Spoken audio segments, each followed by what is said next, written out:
오늘 하나님 말씀 창세기 25장 27절로 34절 말씀이 되겠습니다. 창세기 25장 27절로 34절입니다. 제가 가진 성경으로 구약 성경 34쪽입니다. 창세기 25장 27절로 34절. 제가 한 절, 여러분들이 한 절, 마지막 절 함께 봉독하겠습니다.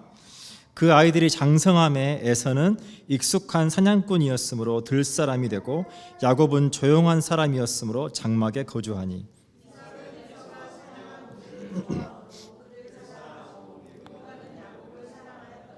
야곱이 죽을 쏘았더니 에서가 들에서 돌아와서 심히 피곤하여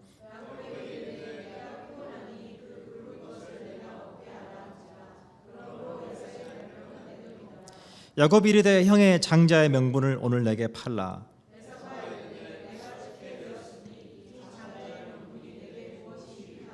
야곱이 이르되 오늘 내게 맹세하라. 에서가 맹세하고 장자의 명분을 야곱에게 판지라. 함께 읽습니다. 야곱이 떡과 팥죽을 에서에게 주매 에서가 먹으며 마시고 일어나 갔으니 에서가 장자의 명분을 가볍게 여김이었더라. 아멘. 오늘 내용의 이야기는 에서가 야곱에게 팥죽 한 그릇에 장자의 명분, 장자권을 팔았다. 그 내용을 담고 있습니다. 올해 저희 표호가 든든하게 세워져 가는 해입니다. 우리의 삶, 우리의 가정, 우리의 자녀를 든든하게 세워갈 때 우리에게 있어서 굉장히 중요한 것 중에 하나는 무엇이냐면 우리의 정체성을 바로 하는 것입니다. 내가 누구인가를 알고 거기에 합당한 삶을 살아갈 때 그것으로 인해서 우리의 자존감이 높아지고 이 땅에서 우리의 삶이 정말 많은 사람들에게 선한 영향력을 끼칠 수 있는 그런 믿음의 삶을 살아갈 수 있다라고 하는 것입니다. 닐 앤더슨이라고 하는 기독교 작가이면서도 또 신학교 교수였던 이분께서 탈봇 신학교에서 이제 학생들을 가르치는데 놀랍게도 신학교에 와서 신학 공부를 하는 그리스도인들조차도 신학생들조차도 자신이 예수 그리스도 안에서 누구인지 그리고 하나님을 아버지라고 부르는데 그 하나님과 내가 어떻게 친밀한 관계를 맺어야 되는지 그 삶이 도대체 우리에게 주는 그 특권이 무엇인지를 알지 못하더라고 하는 거예요. 그래서 이분이 그 신학생들 대상으로 강의를 하고 그 강의 내용을 정리해서 나온 책이 내가 누구인지 이제 알았습니다 라고 하는 책입니다. 이분이 또 그 뒤에 그리스도인들의 특권이라고 하는 또 책을 저술로 하셔서 또 많은 사람들에게 우리 그리스도인이 가지고 있는 우리만 가지고 있는 36가지 특권이 무엇인지를 나누어 주기도 하셨습니다. 사랑하는 여러분, 우리 그리스도인들의 삶 가운데 하나님께서 주신 특권들이 있습니다. 여러분 그 특권을 받아 누리시기를 축복합니다. 오늘 저희가 이 에서와 야곱의 이야기를 통해서 저에게 생소한 개념이 나오죠. 이 장자의 명분, 이 장자권이라고 하는 생소한 개념이 나옵니다. 여러분들에게 생소할 것 같아요. 우리가 재벌이 아니니까. 최근에 제가 많은 분들이 재밌게 보았던 드라마 중에 어떤 재벌집의 스토리가 나오죠. 근데 그 재벌집에서 가지고 있는 원칙이 뭐냐면 장자 승계의 원칙. 그러니까 회사는 모든 권리는 장자가 이어받는다. 장자 승계의 원칙을 가지고 있는 것을 보았죠. 당시 이스라엘 가정에 장남으로 출생한 자가 갖는 특권 그리고 책임을 장자의 명분, 장자권이라고 했습니다. 잘 아시는 것처럼 이제 아브라함이 이삭을 낳고 또 이삭이 에서와 야곱을 낳습니다. 근데 에서와 야곱은 쌍둥이에요. 쌍둥이인데 야곱이 태어날 때 에서의 뒷발꿈치를 잡고 나왔어요. 그래서 야곱이라고 하는데 뒷발꿈치를 잡고 나왔다 한 얘기는 뭐냐면 어머니 뱃속에 있을 때부터 먼저 나가려고 엄청난 싸움을 했다는 이야기예요. 근데 마지막 순간에 에서가 먼저 나오고 야곱이 그 에서의 발꿈치를 잡고 나온 거예요. 그러니까 간발의 차이로 지금 형 동생이 바뀐 거예요. 간발의 차이로 야곱이 자기가 장자로서 받을 수 있는 그 놀라운 특권과 이걸 다 놓쳤다라고 하는 거예요.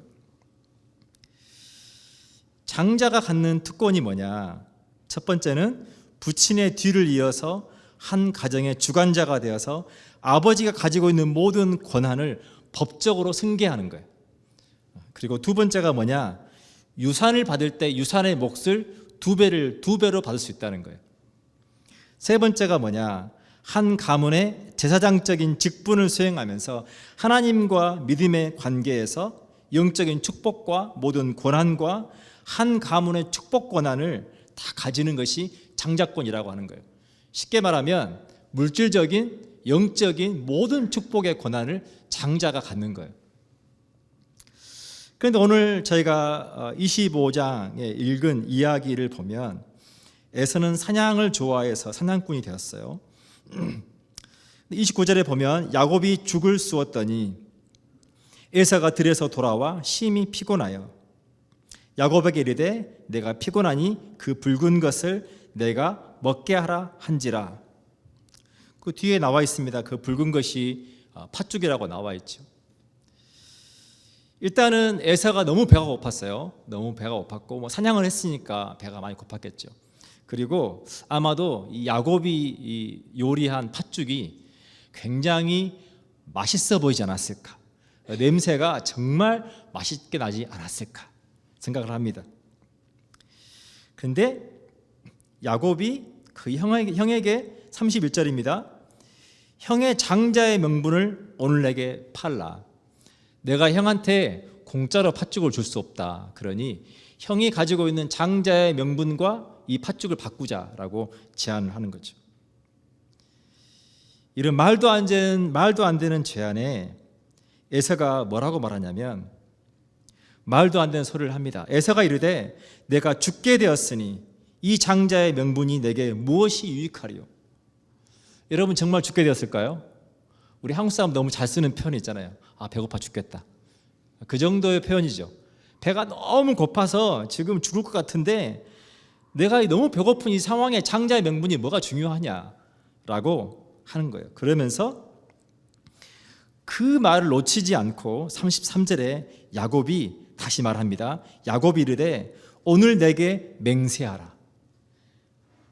에서가 맹세하고 장자의 명분을 야곱에게 판지라. 형, 진짜 장자의 명분을 이 팥죽 한 그릇과 바꾸기로 한 거야.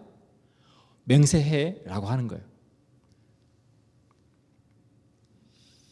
그때 에서가 장자의 명분을 팥죽 한 그릇과 바꾸게 됩니다. 3, 4절입니다. 야곱이 떡과 팥죽을 에서에게 주매 에서가 먹으며 마시고 일어나 갔으니 에서가 장자의 명분을 가볍게 여김이었더라. 야곱은 늘 그 장자의 명분을 너무너무 갖고 싶었어요. 내가 조금만 일찍 나왔다면 그 명분이 내 것이 되었을 텐데 내가 조금 늦게 나와서 내 것이 되지 못한 것에 대한 그 하나님께로부터의 영적인 축복, 그 장자권을 너무너무 갖고 싶었어요. 근데 에서는 왜 팥죽 한 그릇과 떡과 장자의 그 명분을 바꿔버렸을까? 이것이 오늘 저와 여러분에게 하나님께서 주기 원하시는 메시지입니다. 왜냐하면 우리가 에서와 똑같이 신앙생활을 할 수 있다라고 하는 거예요. 자, 생각을 해보면 왜 에서가 배고픈 것 때문에 장자의 명분을 팔았을까? 이유는 너무 간단합니다. 그가 아무런 대가 없이 받았기 때문에 그러는 거예요. 그가 먼저 태어났다는 이유만으로 그가 장자의 명분을 받았기 때문에 그래요. 그가 만약 정말 수천 대 1의 경쟁률을 뚫고 정말 그것을 힘겹게 그 장자의 명분이라고 하는 무언가를 얻었다면 그것을 위해 그것과 팥죽 한 그릇과 바꾼다는 것을 상상이나 하겠어요? 내가 어떻게 힘들게 얻은 것인데. 그런데 그냥 먼저 태어났다는 이유로 거저 얻은 그것 때문에 그것이 얼마나 귀하고 얼마나 소중한지를 모르고 그냥 팥죽 한 그릇과 농담 삼아 바꿔버렸다라고 하는 거예요. 사랑하는 여러분, 우리 그리스도인들이 주일에 함께 교회에 와서 예배드리는 것, 여러분 이것이 우리가 거저 받은 것이 아닙니다. 예수 그리스도께서 저와 여러분의 죄를 대신해서 우리를 위해서 십자가에 죽어지신 십자가의 그 희생으로, 그 사랑으로 우리가 그 예수 그리스도를 믿음으로 하나님의 자녀가 되어서 우리가 하나님을 아버지라 부르고 하나님 앞에 나와서 예배할 수 있는 놀라운 특권을 우리가 누리게 되었다는 거예요. 그런데 이 특권을 너무 가볍게 여기시는 분이 너무 많아요. 예배드리는 것을 다른 많은 것들과 너무나 쉽게 바꿔버리는 분들을 너무너무 많이 보게 됩니다. 제가 중국의 청년들과 함께 해마다 선교를 가보면 이제 북한과 맞닿아 있는 접경 지역, 러시아와 중국과 북한 접경 지역에 저희가 늘 선교를 갔는데, 그곳에 선교를 가서 예배를 드려보면 이상한 현상이 있어요. 예배를 드릴 때 꼭 뒤에 서서 예배 드리는 사람들이 있어요. 앞에 와서 예배를 드리지 않고 뒤에 서서 예배 드리는 사람들이 있고, 기도할 때도 그 사람들은 늘 눈을 뜨고 기도해요. 그 사람들이 누군가 제가 물어봤더니 탈북자들이에요. 그러니까 북한을 탈출해서 탈북자들인데 그들이 와서 예배를 드린다라고 하는 말의 의미는 뭐냐면 예배를 드리는 것 때문에 그들이 잡힐 수 있다라고 하는 거예요. 그리고 실제로 제가 그 도시에 선교를 할 때 그 탈북자들을 잡아서 수용하는 탈북자 수용소도 많이 보고, 그리고 실제로 공안에 의해서 잡혀간 탈북자들도 가끔 보았습니다. 그들이 와서 예배 드리는 거는 자기가 죽을 수도 있다라고 하는 모든 것을 각오하고 와서 예배를 드리는 거예요. 그러니까 언제든지 공안이 들이닥치면 도망갈 수 있도록 제일 뒤에 서서 기도할 때조차 눈을 뜨고 기도를 하는 거예요. 사랑하는 여러분, 그들이 믿는 하나님과 우리가 믿는 하나님이 다르겠습니까? 그들이 받은 은혜와 우리가 받은 은혜가 여러분 다르겠습니까? 동일한 은혜를 받았습니다. 우리가 동일한 하나님의 특권을 받았습니다. 그런데 어떤 사람들은 예배를 너무나 가볍게 여깁니다. 다른 바쁜 일정이 있거나 다른 일이 생기면 예배를 너무나 가볍게 바꿔버립니다. 사랑하는 여러분, 예배는 하나님을 믿는 그리스도인들만이 드릴 수 있는 놀라운 특권입니다. 제가 사역을 할 때 한 할머니께서 예배를 오시는데 그분이 사시는 곳이 굉장히 약간 외진 곳이에요. 그러다 보니까 교통편을 이용해서 오는 게 너무 힘들어요. 왜 저희가 어디를 가려고 하는데 대중교통을 이용해서 가보려고 하면 차라리 걸어가는 게 나을 때가 있지 않습니까? 여기서 또 차를 타고 또 갈아타고 또 갈아타고 또 걸어가서, 그러니 차라리 걸어가는 게 낫겠다. 그런데 이 할머니가 예배 드리는 것을 위해서 매 주일마다 2시간씩 걸어서 교회로 오시는 거예요. 2시간씩 걸어서 와서 예배를 드리고 2시간씩 걸어서 돌아가시는 거예요. 비가 오나 눈이 오나 한 주도 빠지지 않고. 그 할머니가 믿는 하나님과 우리가 믿는 하나님이 다르겠습니까? 그분이 받은 은혜와 우리가 받은 은혜가 다르겠냐는 거예요. 근데 그분의 마음 가운데 그것이 특권이라고 하는 마음이 있는 거예요. 다른 그 어떤 것과도 내가 기꺼이 2시간을 걸어서, 중국에서 제가 제자 훈련을 한 선교를 해보면요, 얼마나 많은 사람들이 그 먼 시골에서부터 멀리서부터 돈이 없으니까 걸어서 저희가 하는 훈련하는 곳까지 오는지 몰라요. 그 갈급한 마음, 사모한 마음, 하나님 앞에 예배하는 것이 나에게 주신 하나님의 놀라운 선물이요 특권이라고 하는 그 마음, 갈급한 그 마음 가운데 하나님께서 역사하시고 은혜를 부으시고 축복하신다는 거예요. 그래서 예배에 나온다고 해서 모두가 다 은혜 받는 것 아닙니다. 제가 여러분들에게 은혜 받으십시오라고 말한 이유는 여기 와 있다고 해서 우리가 그냥 자연스럽게 우리의 믿음이 성장하고 여기 와 있는 것 때문에 우리가 자연스럽게 우리가 좋은 그리스도인이 되고 우리의 삶 가운데 하나님의 은혜가 임하는 것이 아니란 말이에요. 우리가 어떠한 자세로 우리가 하나님 앞에 예배하는지, 우리가 얼마나 하나님을 갈급한 마음으로 찾는지, 그거에 따라 하나님께서 은혜 받을 자에게 은혜를 주신다는 겁니다. 사랑하는 여러분, 하나님의 그 은혜를 받아 누리는 복된 삶 되시기를 축복합니다. 요한일서 4장 15절로 20절은 우리에게 이렇게 말합니다. 누구든지 예수를 하나님의 아들이라 시인하면 하나님이 그의 안에 거하시고 그도 하나님 안에 거하느니라. 하나님이 우리를 사랑하시는 사랑을 우리가 알고 믿었노니 하나님은 사랑이시라. 사랑 안에 거하는 자는 하나님 안에 거하고 하나님도 그의 안에 거하시느니라. 사랑 안에 두려움이 없고 온전한 사랑이 두려움을 대해 쫓나니 두려움에는 형벌이 있음이라. 두려워하는 자는 사랑 안에서 온전히 이루지 못하였느니라.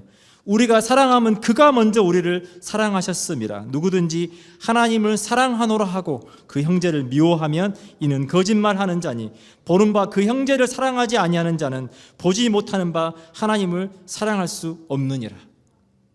우리가 그 하나님의 사랑을 받아서 우리가 하나님 앞에 나와서 예배할 수 있는 이 귀한 특권을 받아 누리고 있다라고 하는 것입니다. 그래서 누구든지 예수를 하나님의 아들이라 시인하면 하나님이 그 안에 거하신다. 요한복음 1장 12절로 13절은 영접하는 자, 곧 그 이름을 믿는 자들에게는 하나님의 자녀가 되는 권세를 주셨으니 이는 혈통으로나 육정으로나 사람의 뜻으로 나지 아니하고 오직 하나님께로부터 난 자들이니라. 우리가 예수 그리스도를 믿는 그 믿음을 통해서 하나님께서 저와 여러분을 하나님의 자녀 삼아 주셨다는 겁니다. 여러분 중에 몇 분이나 윤석열 대통령께 직접 연락을 하거나 직접 컨택할 수 있는지 모르겠어요. 아마 없을 것 같아요. 우리가 하나님께 나와서 예배한다.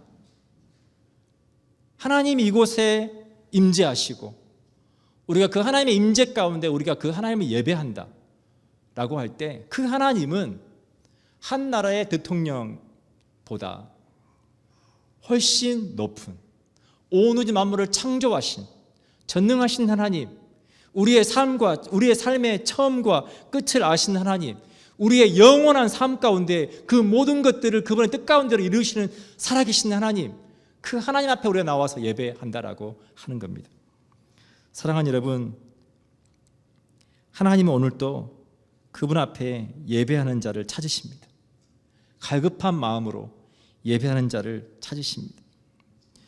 우리가 원래 예배라고 할 때 이 예배의 원어적인 의미를 보면 이 worth, 가치라고 하는 말과 신분이라고 하는 두 가지 말의 합성어입니다. 다시 말하면 이 워십의 의미는 뭐냐면 존경과 존귀를 받을 가치가 있는 자라고 하는 뜻입니다.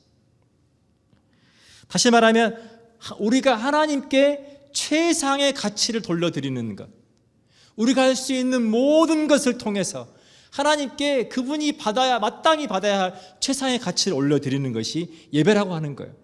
그래서 우리가 예배를 준비하고 예배 자리에 나아올 때 우리가 하나님 앞에 우리가 그렇게 아름답게 예배를 드릴 수 있도록 우리가 준비하고 나와야 된다라고 하는 것입니다. 히브리서 4장 16절은 우리에게 이렇게 말합니다. 그러므로 우리는 긍휼하심을 받고 때를 따라 돕는 은혜를 얻기 위하여 은혜의 보좌 앞에 담대히 나아갈 것이니라. 우리가 하나님 앞에 나아갈 수 있는 그 놀라운 은혜는 우리의 대제사장 되신 예수 그리스도께서 하나님과 우리 사이에 막힌 담을 헐어주시고 이제 누구든지 하나님의 그 은혜의 보좌 앞에 때를 따라 돕는 그분의 은혜를 얻기 위해서 나아갈 수 있도록 길을 열어 놓으셨기 때문이라고 하는 것입니다. 사랑하는 여러분, 여러분 하나님 믿는 믿음이, 여러분 앞에 예배드리는 삶이 때를 따라 도우시는 하나님의 은혜를 받아 누리는 복된 삶 되시기를 축복합니다. 우리가 누리는 또 한 가지의 가장 큰 특권을 꽂으라면 그것은 우리가 하나님 앞에 기도할 수 있다라고 하는 것입니다. 빌립보서 4장 6절로 7절은 우리에게 이렇게 말합니다. 아무것도 염려하지 말고 다만 모든 일에 기도와 간구로 너희 구할 것을 감사함으로 하나님께 아뢰라. 그리하면 모든 지각에 뛰어난 하나님의 평강이 그리스도 예수 안에서 너희 마음과 생각을 지키시리라. 너희가 하나님의 자녀가 되었으니 아무것도 염려하지 마라. 내가 너희의 아버지가 되었으니 아무것도 염려하지 마라. 다만 너희가 염려하고 근심하고 걱정하고 그것 때문에 좌절하고 낙심하기 전에 다만 모든 일에 기도와 간구로 너희 구할 것을 감사함으로 하나님께 아뢰라. 하나님께 기도하라고 하는 거예요. 그리하면 모든 지각에 뛰어난 하나님의 평강이 그리스도 예수 안에서 너희의 마음과 생각을 지키시리라. 사랑하는 여러분, 올해 한 해 우리가 우리의 삶을 든든하게 세워갈 때 중요한 것은 무엇이냐면 우리가 흔들리지 않는 것입니다. 여러분, 나무가 심겨진 이후에 너무 바람이 많이 불거나 나무가 계속 흔들리면 이 나무가 뿌리를 내리지 못하고 말라 죽어버립니다. 우리가 신앙생활을 할 때 우리 삶 가운데 어려움을 만날 때가 있지만, 그러나 여러분, 우리의 하나님을 향한 믿음이 흔들리면, 우리가 하나님 주신 평강을 누리지 못하면 하나님께서 우리의 삶 가운데 이루시기 원하시는 든든하게 우리의 삶을 세워가는 일이 어렵습니다. 여러분, 올해 한 해 여러분, 하나님께서 여러분 주신 그 특권을 통해서 하나님 앞에 모든 일에 기도와 간구로 감사함으로 기도함을 통해서 하나님께서 저 여러분 삶 가운데 그분의 자녀가 된 우리에게 어떻게 무엇을 하실 수 있는지를 경험할 수 있기를 축복합니다. 사무엘 체드윅이라고 하시는 분이 이렇게 말을 했습니다. 사단은 기도 외에 아무것도 무서워하지 않는다. 사단의 중요한 관심은 성도들을 기도하지 못하게 하는 것이다. 사단은 기도 없는 공부, 기도 없는 사역, 기도 없는 신앙을 두려워하지 않는다. 그는 우리의 수고를 비웃고 우리의 지혜를 조롱할 뿐이다. 그러나 우리가 기도할 때 사단은 두려워 떤다. 여러분, 우리가 지난 한 주간의 삶을 돌아보면 여러분이 얼마나 많은 시간을 들여서 하나님 앞에 기도했는지를 한번 생각해 볼 수 있기를 축복합니다. 내가 뭔가를 이루어내기 위해서, 내가 뭔가 계획을 세우고 그것을 성취해내기 위해서, 내 삶에 지금 당장 겪고 있는 어려운 일을 위해서 우리가 염려하고 근심하고 뭔가 애쓰고 수고하는 그 시간과 우리가 그 문제를 가지고 우리가 하나님 앞에 나아가서 하나님께 그것을 맡기고 하나님께 의탁하고 하나님께서 그 일에 주관자가 되어주시도록, 그 일을 해결해 주시도록 맡기는 그 기도의 시간을 비교해 보면 여러분, 너무나 많은 시간도, 너무나 많은 상황들 속에서 우리가 기도하기보다 우리가 먼저 염려하고 우리가 먼저 근심하고 할 때가 너무나 많다라고 하는 것입니다. 사랑하는 여러분, 기도를 많이 한다고 해서 그 기도가 꼭 응답받는 것은 아닙니다. 제가 영국 분들과 함께 중보 기도를 하다 보면 영국 분들이 중보 기도하는 걸 들으면 깜짝 놀라요. 정말 짧게 기도합니다. 그냥 기도가 끝났나? 할 만큼 그냥 기도가 너무 간단해요. 하나님, 이 일 가운데 하나님께서 역사하십시오. 끝이에요. 저희는 뭔가 좀 많이 기도해야 될 것 같은데, 근데 여러분, 중요한 것은 무엇이냐면 얼마나 많이 기도하냐, 얼마나 오랫동안 기도하냐, 얼마나 자주 기도하냐가 아니라 우리가 얼마나 하나님을 신뢰하냐, 그리고 얼마나 우리가 우리의 삶의 모든 문제 가운데 그 하나님 앞에 우리의 문제를 가지고 믿음으로 나아가냐, 우리가 얼마나 하나님께서 우리의 삶 가운데 능히 그 모든 일들을 해결하실 하나님씩 우리가 믿느냐라고 하는 것입니다. 우리가 믿으면 기도하게 되어 있습니다. 기도하면 우리가 하나님을 향한 기대와 하나님을 향한 희망을 품게 되어 있습니다. 사랑하는 여러분, 올해 2023년도 여러분의 삶 가운데 하나님께서 주신 놀라운 특권과 놀라운 그 은혜들을 여러분 마음껏 받아 누리시고, 에서가 야곱에게 팥죽 한 그릇에 장자의 명분을 팔아버렸던 것처럼 그렇게 어리석은 모습이 아니라 하나님께서 우리에게 주신 그 특권을 정말 귀한 것으로 여겨서 그 특권을 받아 누림으로 올해 하나 여러분의 삶이, 여러분의 사업장과 여러분의 일터와 여러분의 가정과 여러분의 자녀의 삶이 믿음 위에 든든하게 세워가시기를 축복합니다. 기도하겠습니다.